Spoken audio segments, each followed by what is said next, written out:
क्या आपने कभी सोचा है, धरती के नीचे भी एक पूरी दुनिया हो सकती है? पुराणों में एक ऐसे लोक का वर्णन मिलता है जहां रहते हैं शक्तिशाली नाग देवता। कहते हैं कि हिमालय के अंदर एक गुफा है जहां से सीधे नाग लोक का द्वार खुलता है।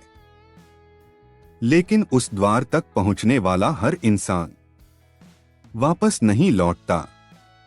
एक बार एक तपस्वी ऋषि ने उस गुफा का रहस्य जानने की कोशिश की, और जो उन्होंने वहां देखा वह पूरी दुनिया से छिपा हुआ सत्य था। बहुत समय पहले हिमालय की पहाड़ियों में एक महान तपस्वी रहते थे। उनका नाम था ऋषि वेदांग। वे दिनरात ध्यान और तपस्या में लीन रहते थे। उनका लक्ष्य था ब्रह्मांड के रहस्यों को जानना। एक दिन ध्यान के दौरान उन्हें एक अद्भुत दर्शन हुआ। उन्होंने देखा कि धरती के अंदर एक विशाल लोक है जहां चमकते हुए महल और दिव्य नाग रहते हैं। ऋषि समझ गए कि यह वही स्थान है जिसे पुराणों में नागलोक कहा गया है। लेकिन यह सिर्फ एक सपना नहीं था, यह एक संकेत था। कुछ दिनों बाद ऋषि हिमालय की यात्रा पर निकल पड़े। कई दिनों तक पहाड़ों और बर्फीली घाटियों को पार करने के बाद उन्हें एक विशाल गुफा दिखाई दी। उस गुफा के प्रवेश द्वार पर प्राचीन संस्कृत के चमकते हुए चिन्ह बने हुए थे। ऋषि ने ध्यान से देखा, वहां एक विशाल नाग की आकृति बनी हुई थी। तभी गुफा के अंदर से एक हल्की हरी रोशनी निकलने लगी। जैसे ही ऋषि अंदर गए, उन्हें लगा कि वह किसी दूसरी दुनिया में पहुंच गए हैं।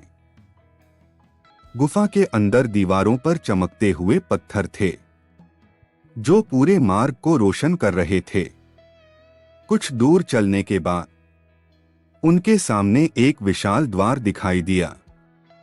उस द्वार पर उकेरा हुआ था एक महान नाग का चित्र।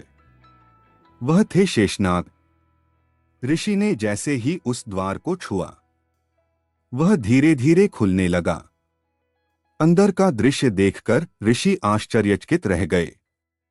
वहां एक विशाल नगर था जहां चारों ओर चमकते हुए महल और झीलें थीं। यह था नागलोक। तभी उनके सामने एक विशाल नाग प्रकट हुआ। उसके कई फन थे और उसके शरीर से दिव्य प्रकाश निकल रहा था। वह थे नागों के राजा शेषनाग। उन्होंने ऋषि से कहा, हे मनुष्य, तुम्हारा यहां आना साधारण बात नहीं है। तुम्हारा मन शुद्ध है, इसीलिए तुम्हें यह लोक दिखाई दिया है। शेषनाग ने ऋषि को बताया, धरती के नीचे कई दिव्य लोक हैं जिन्हें मनुष्य देख नहीं सकता। नागलोक उनमें से एक है। यहां दिव्य ऊर्जा का संतुलन बना रहता है जो पूरी पृथ्वी को सुरक्षित रखता है।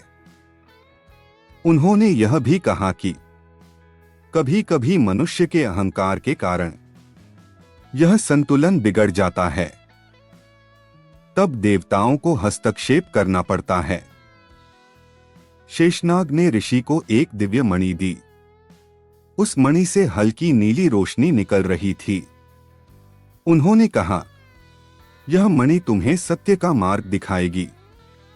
लेकिन उन्होंने चेतावनी भी दी, इस रहस्य को केवल योग्य लोगों को ही बताना। कुछ समय बाद ऋषि वापस पृथ्वी पर लौट आए। उन्होंने अपनी तपस्या जारी रखी और लोगों को ज्ञान देना शुरू किया। लेकिन उन्होंने नागलोक का रहस्य सिर्फ कुछ ही लोगों को बताया, क्योंकि हर इंसान उस सत्य को समझने के योग्य नहीं होता। और शायद आज भी धरती के नीचे कहीं नागलोक का वह रहस्यमयी द्वार मौजूद है जो सही समय आने पर किसी योग्य साधक के लिए खुल सकता है।